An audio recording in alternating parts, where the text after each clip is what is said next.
క్రీస్తును కలిగిన వారికి ప్రతిరోజు క్రిస్మస్ చప్పట్లు కొడితే ఉన్నాను కనపరుద్దాం. ప్రపంచం మొత్తం చేసుకున్న పండుగ ఏదైనా ఉందంటే క్రిస్మస్. చప్పట్లు కొడితే ఉన్నాను కనపరుద్దాం. హల్లెలూయా. అంతరిక్షంలో కూడా క్రిస్మస్ జరిగింది.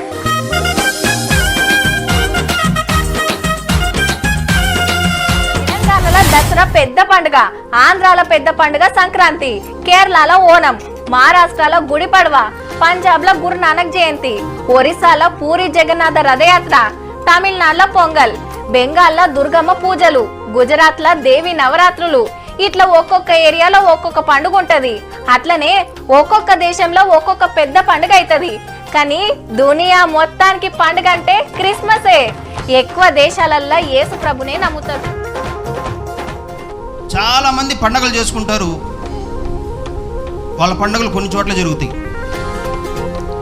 అయితే ఈ క్రిస్మస్ ప్రపంచానికే పండుగ. హల్లెలూయా. క్రీస్తు లేచిన వారికి నిత్యము పండగే, వారికి ప్రతిరోజు క్రిస్మసే. క్రీస్తు రాకడ ఈ భూలోకానికి ఆయన పుట్టక ముందు చరిత్రే, పుట్టిన తర్వాత చరిత్రే, యుగ యుగముల చరిత్ర కలిగిన దేవుడు మన దేవుడు. హల్లెలూయా. జ్ఞానులు ఆయన నక్షత్రాన్ని చూసి వచ్చారు. ఎవరి నక్షత్రం అంటే అది ఆయన నక్షత్రము అని రాయబడి ఉంటుందాడ. దేవుని నక్షత్రము.